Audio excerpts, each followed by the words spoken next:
안녕하세요. 김성환입니다. 앞으로 저와 중간관리자로서의 역할과 책임, 효과적인 업무 관리와 조직 관리에 대해 이야기해 볼까 합니다. 먼저 중간관리자의 길에 들어선 여러분을 환영합니다. 여러분은 중간관리자라는 이야기를 들었을 때 어떤 느낌을 받으셨나요? 기쁘셨나요? 아니면 우울하셨나요? 대부분은 담담하다는 말씀을 많이 하시더군요. 조직에서 성과를 내고 후배들을 지도해야 한다는 책임감에 어깨가 무겁다고 하시는 분들이 많았습니다. 그렇지만 조직 생활을 하면서 중간 관리자를 그치지 않고 리더의 길로 갈 수는 없습니다. 모든 리더는 중간 관리자 시절을 거쳐야 합니다. 훌륭한 리더는 훌륭한 관리자의 경험을 거쳐야만 될 수가 있습니다. 여러분도 조직에서 훌륭한 리더가 되기 위해서는 어떻게 하면 주어진 관리자의 역할과 책임을 잘 수행할 수 있을까를 몸으로 배우셔야 합니다. 자, 그럼 그 길을 시작해 볼까요? 먼저 중간관리자의 범위에 대해 살펴보겠습니다. 조직에서 중간관리자는 어디서 어디까지라는 명확한 규정은 없습니다. 다만 편의상 부르는 명칭이죠. 일반적으로 과장, 차장의 직급을 부르기도 하고, 작은 조직의 경우는 사원이나 대리이지만 중간관리자의 역할을 해야 할 때도 있습니다. 또는 직급이 차장, 부장이어도 부서장의 직책을 하지 못할 경우는 여전히 중간관리자의 범위에 속한다고 볼 수 있습니다. 이처럼 조직 내에서 다양한 위치에 있지만 중간관리자가 된 것을 느끼는 대표적인 경우는 부서장을 도와서 조직 내 부문이나 파트의 성과를 책임지며 후배 사원들을 지도하고 관리하는 역할을 수행할 때입니다. 그럼 중간관리자가 되었을 때 개인적으로 겪는 가장 큰 변화는 무엇일까요? 처음 관리자가 되시는 분들이 가장 크게 당황스럽게 하는 것은 후배 사원들을 지도하면서 겪게 되는 곤란입니다. 중간관리자의 경우 해당 업무에 대해서는 경험과 노하우를 가지고 있습니다. 물론 부서 내의 모든 업무를 수행하는 것은 아니지만 수년간의 조직 경험을 통해 부서 업무는 익숙한 편입니다.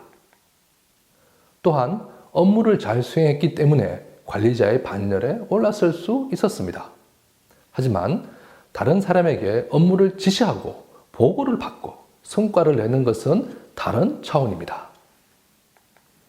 먼저 성격과 능력이 다른 사람의 업무 스타일에 적응하는 것도 쉽지 않습니다. 세상에는 자신과 똑같은 스타일을 가진 사람은 없습니다. 관리자가 마음 놓고 쓸 수 있는 시기는 부하 사원이 원만하게 업무를 수행하여 성과를 낼 때입니다. 그렇지 못할 경우는 대신 수행하거나 아니면 하나에서 열을 챙기느라 자신의 업무마저 지장을 초래하게 됩니다.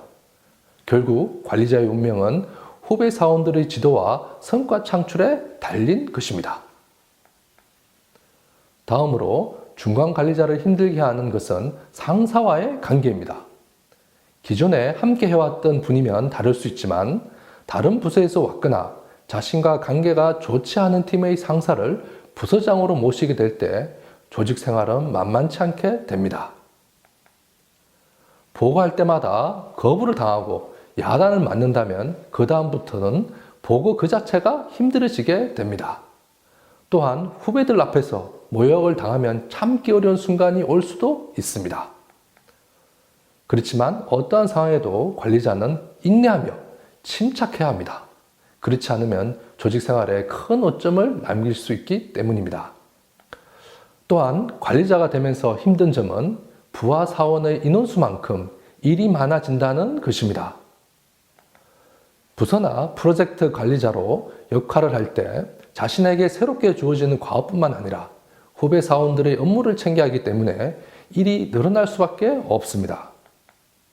특히 조직의 규모가 작은 조직의 경우는 인력이 부족하기 때문에 1인당 수행해야 할 업무의 범위가 넓을 수밖에 없습니다. 이처럼 기존 업무 외에 새로운 업무를 맡게 될 때는 어떻게 하면 좋을까요? 결론은 새로운 업무를 안 할 수가 없습니다. 부서장이 관리자에게 일을 맡길 때는 상황은 이미 결정이 된 것입니다. 자신에게 선택의 여지가 없는 경우가 많습니다. 자신이 맞지 못하겠다고 이야기할 경우 어떻게 될까요? 상사는 저 친구가 능력이 부족하구나, 혹은 나의 지시를 거부해 라고 생각할 수도 있습니다. 상사가 부탁적으로 이야기한다고 해서 그것은 부탁이 아닙니다. 조직에서 상사의 말은 곧 지시라고 생각해야 합니다. 단 말의 톤이 다를 뿐입니다. 그렇다면 어떻게 하면 힘든 일이나 새로운 일을 제대로 할 수 있을까요? 제가 내린 결론은 시간이 해결해 준다는 것입니다. 무엇이냐면 새로운 일이나 힘든 일이지만 사실 힘든 것은 자신이 아직 경험해보지 않았다는 것입니다. 처음부터 모든 일을 잘할 수는 없습니다. 새로운 일에 대한 지식과 스킬이 부족한 경우는 지식과 스킬을 배워가면서 해결해 가면 됩니다. 여기서 상사가 꼭 확인해야 할 것은 새로운 일에 대한 목표나 기대 수준을 파악해야 합니다. 일을 거부하거나 못하겠다고 할 것이 아니라 기대 수준과 목표에 대해 합의하는 것이 중요합니다. 처음부터 높은 수준의 성과를 기대하지는 않기 때문입니다. 상사는 새로운 일이나 어려운 일을 부과하면서 신임 관리자가 어떻게 일을 풀어가는지를 보기 위함일 때도 있습니다. 따라서 어렵고 새로운 일을 무턱대고 거부하기보다는 일을 해 나가면서 배우고 보완해가는 대처 능력이 중요하다고 볼 수 있습니다. 끝으로 중간 관리자를 힘들게 하는 것은 최근 외부 환경이 급변하면서 기존과 다른 상황들이 닥치고 있다는 것입니다. 어떤 조직이나 조직 개편이나 구조조정을 하고 있는 조직도 있고, 어떤 조직은 신규 채용이 몇 년째 이루어지지 않아 관리자가 되어도 후배 사원이 없는 경우, 또는 후배 사원은 없고 전부 고참 관리자만 있는 경우도 종종 볼 수가 있습니다. 각자가 처한 환경에서 관리자가 되었을 때 어떻게 문제를 해결하고 업무를 수행하냐가 중요합니다. 특히 조직 개편이나 구조조정으로 새롭게 조직이 구성되는 경우는 새로운 사람들과 일을 해야 한다는 부담감이 있습니다. 기존에 함께 일하던 사람이 없고 새로운 사람들과 일을 한다는 것은 쉽지가 않습니다. 조직의 변화를 수용하면서 어떻게 새로운 환경에 성과를 내냐가 중요합니다. 혹은 부하 직원이 없거나 고참 선배들만 있는 경우도 힘들기는 마찬가지입니다. 후배 직원이 없기에 기존의 일들을 하면서 새로운 일들을 할당받을 가능성이 많습니다.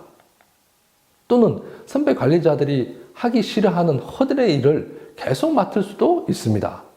이럴 때 중요한 것은 싫은 내색을 하지 않고 묵묵히 일을 수행하면서 때를 기다리는 것입니다. 우리 당군 신화의 곰과 호랑이의 이야기에서 곰이 사람으로 환생할 수 있었던 것은 악조건을 인내하고 기다릴 수 있었던 덕이었습니다.